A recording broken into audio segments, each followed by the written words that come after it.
국회 입법데이트의 이익선입니다. 오늘은 서로 연관성을 가진 두 가지 법안을 살펴볼 텐데요. 하나는 제정안, 또 하나는 개정안입니다. 먼저는 특정재산 범죄 수익 환수 및 구제, 피해 구제에 관한 법률안이고요. 또 한 가지는 국가재정법 일부 개정안입니다.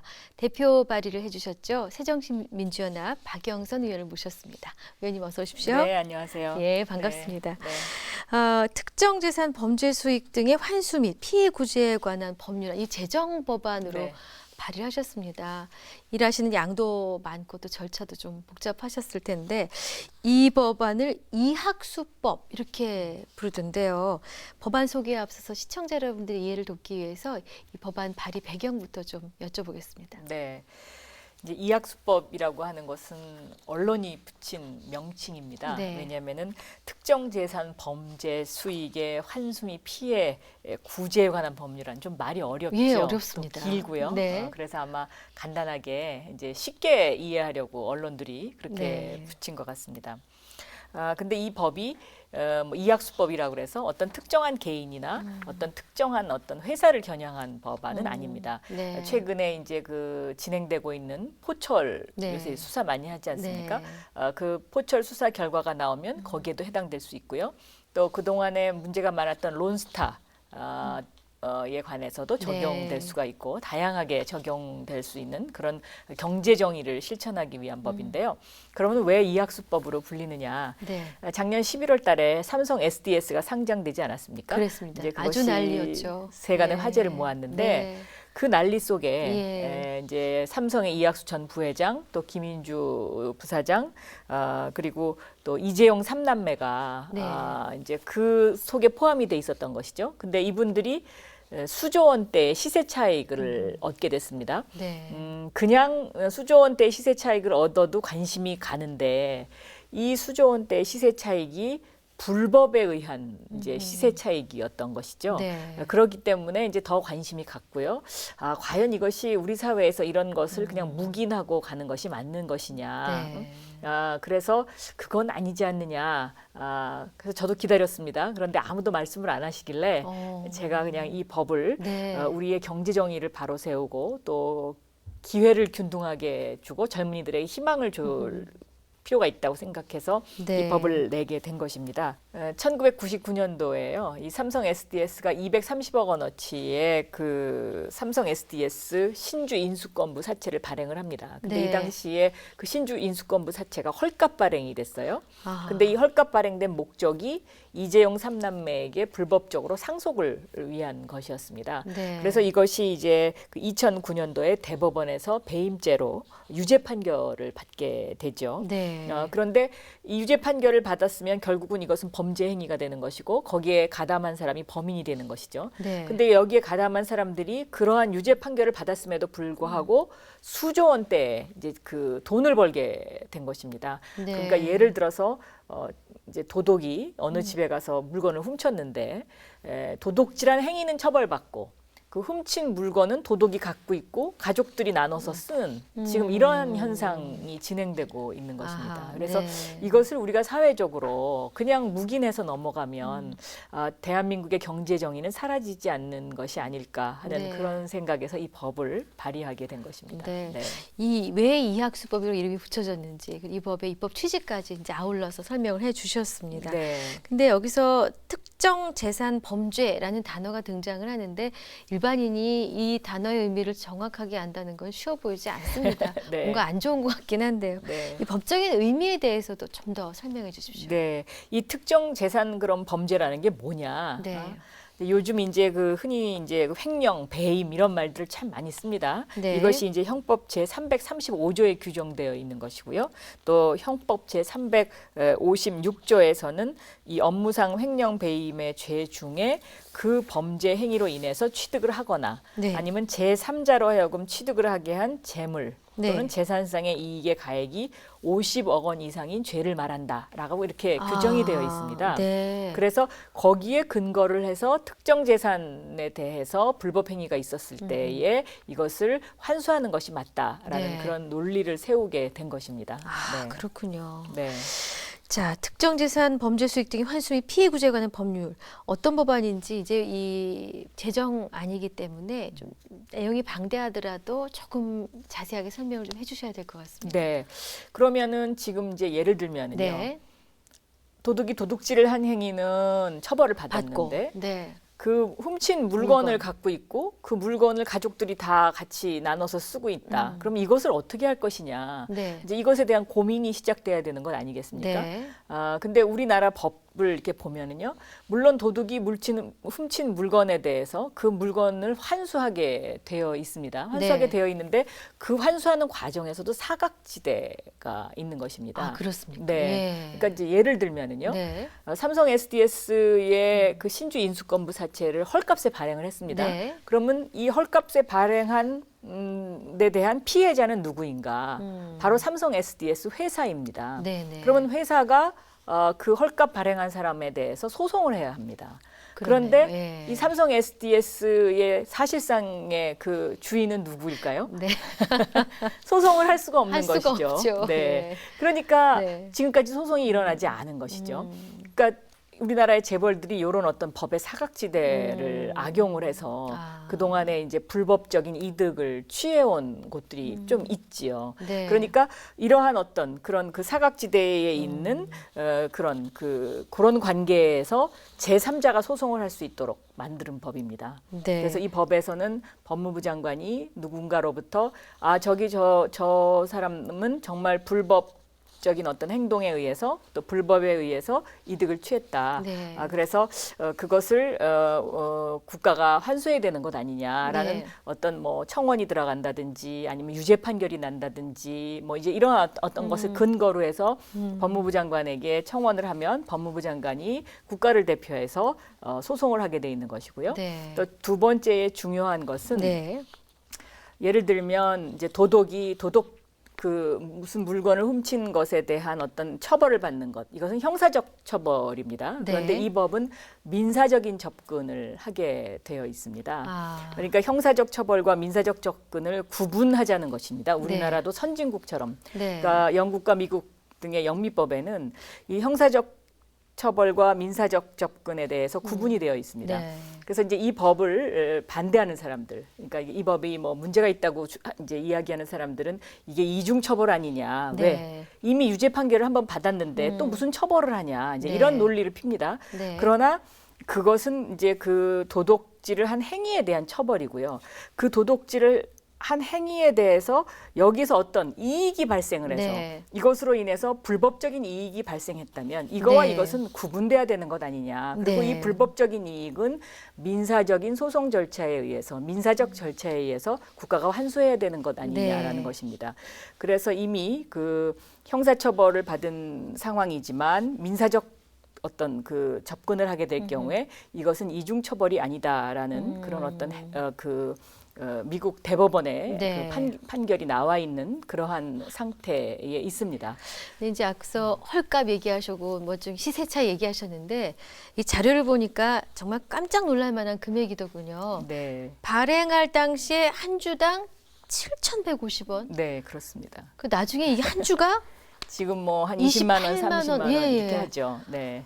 그러니까 어마어마한 시세 차익을 노렸고 네. 또 이것이 지금 20만 원, 30만 원 가는 그 과정에서는 네. 또 요즘 우리나라 재벌들이 많이 비판을 받고 있는 일감 몰아주기, 뭐 회사의 기회 편취 이러한 것들이 적용됐기 때문에 이것은 좀 앞으로의 어떤 우리 사회의 공정한 경제 질서, 네. 그리고 또 그 자라나고 있는 중소기업들을 위해서는 이러한 질서를 좀 바로 세울 필요가 저는 있다고 생각하고 있습니다. 그렇군요. 네. 네. 이학수법 발의에 따라서 국가재정법 개정안도 더불어서 이제 국회에 제출을 네, 하셨습니다. 그렇습니다. 특정 재산 범죄로 인한 불법 이익이 국고로 만약에 환수가 된다면 그 이후에는 이게 어떻게 운영될지에 대한 내용도 듣고 싶습니다. 네, 이제 그래서 이제 국가재정법을 발의를 하게 됐는데요. 네.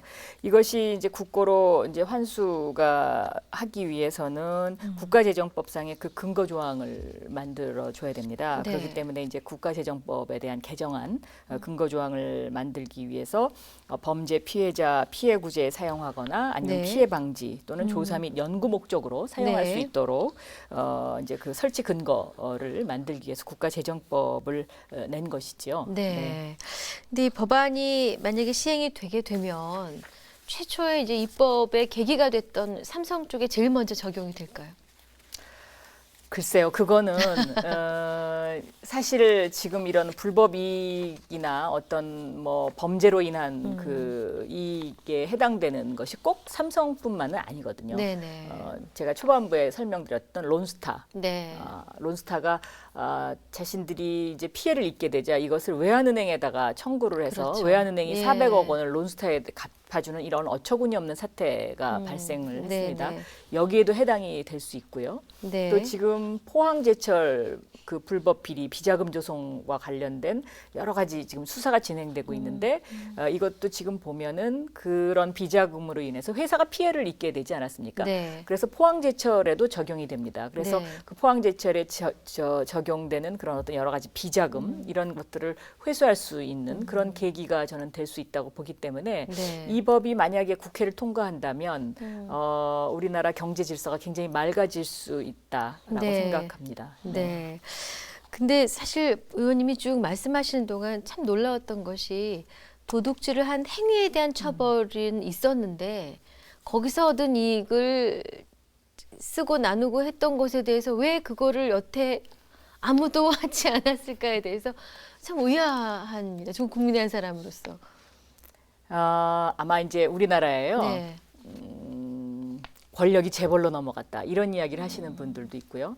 또 재벌공화국이다라는 이야기도 많이 합니다. 네. 그만큼 지금 어떤 돈의 위력에 대해서 많이들 움츠려 있는 그런 상황이죠. 네. 뭐 예를 들면 여기는 국회 방송이기 때문에 그럴 염려가 없습니다만은 광고를 그 기반으로 해서 언론사가 이제 그 언론 활동을 하게 되지 않습니까? 예, 예. 그러면 재벌이 광고를 주지 않는다든지 네. 이런 이제 간접적인 압박을 하게 되죠. 네. 그렇기 때문에 이 법안에 대해서 기사화하고 싶지만 기사화되지 못하는 경우도 덜어 있는 것 같습니다. 네. 그렇기 때문에 저는 아마 그런 어떤 그 재벌의 그 어떤 그 권력에 네. 관해서 우리 사회가 좀 더 많은 국민들이 용기를 네. 갖고 여기에 대해서 소리 높여서 이야기를 해야 되지 않을까. 왜냐하면 그 기업이라는 것도요. 건전한 생태계가 조성이 돼야 되거든요. 그런데 네. 우리나라는 1960년대, 70년대에 어떤 그 박정희 정권 시대에 그 많은 특혜를 받고 정경유착에 의해서 이루어진 어떤 그런 기업들이 변함없이 계속적인 특혜를 누리려고 끊임없이 노력합니다. 그렇기 때문에 어찌 보면 그 경제계의 생태 구조 자체가 재벌들의 구름층에 가려져 있다고 해도 과언이 아니죠. 네. 그래서 새로 성장하는 벤처기업이라든가 네네. 중소기업들이 이 자라날 수 있는 어떤 기회를 뺏어가는 이제 이런 지금 상황에 이르게 됐다고 저는 보여집니다. 네. 그 뭐 예를 들면 미국의 뭐 빌 게이츠라든지 네. 또 뭐 요즘 뭐 페이스북을 창시한 뭐 사람이라든가 이런 사람들이 다 1990년대에는 미국 작은 중소기업이었습니다. 네. 그러나 지금은 세계를 제패하고 있지 않습니까? 예. 근데 우리나라는 유독 그런 사람을 발견하기가 굉장히 힘든 그런 상황이죠. 그래서 젊은이들이 희망이 없다라고 이야기들을 많이 하는데 저는 그런 의미에서 그런 각도에서도 이 법을 볼 필요가 있다. 네. 왜냐하면 언제까지 그러면 재벌들한테 계속 이런 불법 행위를 묵인하고 또 이것을 용인해 줄 것이냐. 이제는 우리도 선진국이 되기 위해서는 누구에게나 공정한 기회가 제공되고 또 누구에게나 그 같은 잣대가 적용이 돼야 계속해서 어떤 건전한 생태계가 형성이 되면서 계속 그 중소기업들도 자라날 수 있다라고 네. 보여지고 있습니다. 근데 이제 사안이 중대하고 많은 사람의 관심이 가고 있고 또 기존에 누리던 특별한 권한과 관련돼 있기 때문에 아마 굉장히 거센 벽에 부딪히실 것만 같습니다. 네, 당장 그렇습니다. 아까도 말씀 주신 것처럼 이게 이중처벌이고 뭐 소급입법에 문제가 있다 이런 식으로 반론이 제기가 될 것인데 그러면 거기에 대한 의원님의 또 다른 무기는 어떤 것입니까? 이중처벌 문제는요. 네. 사실 민사적 접근을 하는 어떤 이러한 그 제도가 도입되면 이것은 더 이상 논란의 대상이 될 수가 없다고 생각이 됩니다. 최근에 전두환 재산이 미국에서 그 환수 조치되지 않았습니까? 그랬죠. 네. 미국이 대한민국 전직 대통령의 미국 재산을 환수했습니다. 네. 그것은 민사적 절차에 의해서 환수를 한 것입니다. 그래서 네. 미국에서 그것을 환수해서 지금 우리나라에게 이제 올 가을쯤에 돌려준다고 하지 않아요? 네. 그런 것처럼 우리 사회도 이제는 그렇게 불법을 저지른 것에 대해서는 어떤 이것이 뭐 이중처벌이다 아니면 개인의 재산권 보호에 문제가 있다라는 어떤 이런 논란보다는요. 무엇이 경제 정의를 위하고 무엇이 공익을 우선할 것이냐. 그리고 네. 우리가 과연 불법까지 그렇게 보호해 줘야 되는 그런 법을 만드는 나라인가. 그거는 아니라고 생각합니다. 그래서 이중처벌 논란은 저는 그것은 이중처벌 논란을 계속 주장하는 사람들은 어떤 그런 과거로의 회기에 집착하는 어떤 이제 그런 사고에서 발생한 것이라고 생각하고요. 소급 입법 논란은요. 이미 친일재산 환수법이 소급 입법이었고요. 아, 그렇죠. 예. 네. 또 전두환 네. 재산 환수법도 소급 입법이었고요. 또 유병헌법이라고 불렸던 것도 소급 입법이었습니다. 네. 그리고 이 최근에 국회에서 만들어진 이 유병헌법이라고 불리는 이 법에 보면은 거기에 이미 소급 적용한다라는 그것이 들어가 있습니다. 그런데 왜 유독 이번만 소급 입법 논란에 휩싸였냐라는 이제 그런 반론이 또 제기가 될 수 있고요. 네. 또 선진국에서 보면 이 소급 입법 논란과 관련해서는 불법에서 이것이 발생한 것이었다면 그것은 소급 적용 대상이 되지 않는다라는 것이 선진국의 엄격한 잣대입니다. 네. 그래서 네. 저희들도 이것이 어떤 인정이라든가 감정에 치우치기보다는 이성을 바로 세우고 또 우리의 정의의 원칙을 바로 세워야 대한민국의 미래가 있지 않나 이렇게 네. 생각합니다. 이 법안이 시행된다면 삼성가 쪽에서 환수할 수 있는 추가 재산은 얼마나 되는 겁니까? 지금 현재의 주가대로라면은 약 2조 6천억 원 정도로 예상이 되고 있습니다. 네. 그런데 들리는 말에 의하면 삼성 쪽에서는 이 여기에서 그 얻어진 추가, 그러니까 그 조 단위의 이익을 가지고 이건희 회장 그 사후에 뭐 이것을 뭐 상속세로 낸다든가 증여세로 낸다 이제 이런 이야기들이 예. 들립니다. 근데 이 이야기를 제가 들으면서 이런 생각을 해봤습니다. 인간은 누구나 자기 자식에게 자기의 재산을 물려주고 싶어하고 자기 자식이 편안하게 살기를 원합니다. 그러나 우리 사회가 함께 공유하고 있는 원칙이 있습니다. 누구나 증여세를 내고 누구나 상속세를 냅니다. 물론이죠. 네. 그런데 일반적으로 성실하게 살아가는 서민들은 국가에서 그 국세청에서 얼마의 세금이 나왔다 내라 하면 그 세금을 다 하고 막 냅니다. 네. 그런데 힘 있고 돈 많은 이 사람들은 어떻게 해서든지 이거를 조금 덜 내기 위해서 이렇게 애를 씁니다. 그래서 이것은 좀 잘못된 것 아닌가. 저는 그렇게 생각하고 이런 것을 이번 계기를 통해서 좀 바꿨으면 좋겠다라는 네. 생각을 하고 있습니다. 잘 알겠습니다. 앞서 뭐 이학수법 시용되면 적용되는 회사는 삼성만이 아니라 뭐 여러 가지가 있다라는 얘기를 네. 하셨기에 그 다음 질문을 넘어가도록 하고요. 처리 전망이 궁금합니다. 지금 처리 전망은 그렇게 녹록지 않습니다. 네. 예를 들면은 이제 법무부가요 이미 한번 형사소송법을 내면서요 네. 그 몰수는 처벌이 아니다. 징벌이 아니다라는 그런 개정안을 낸 바가 있습니다. 네. 그러면 이것은 다시 말하면은 법무부 입장에서는 이런 불법 이익과 관련해서는 단호하게 대처하겠다는 의지의 표명이거든요. 네. 그런데 또 최근에 와서는 장관이 바뀌면서 이러한 법무부의 입장이 또 바뀌었습니다. 아. 네.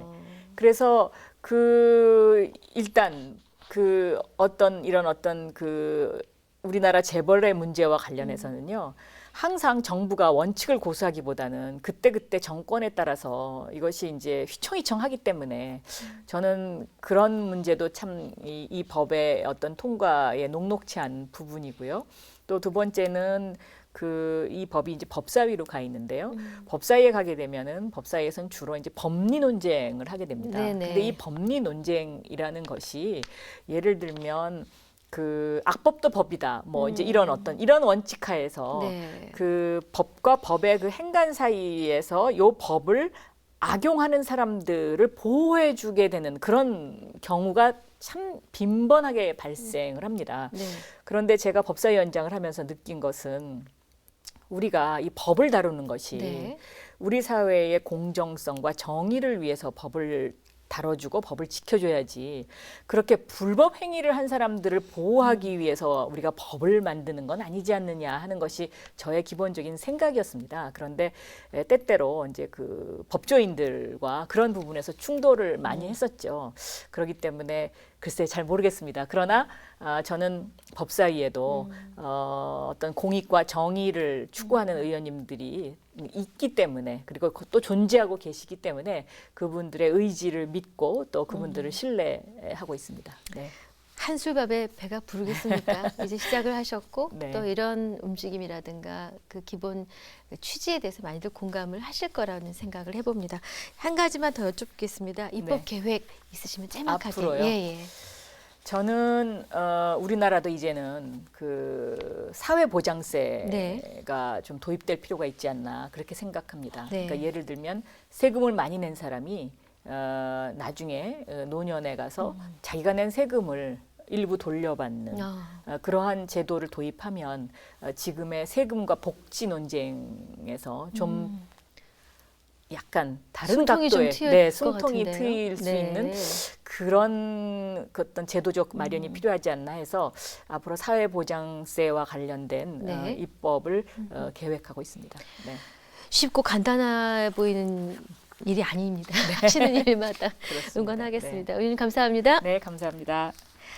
네, 새정치민주연합 박영선 의원과 함께한 입법 데이트였습니다. 시청해주신 여러분 고맙습니다.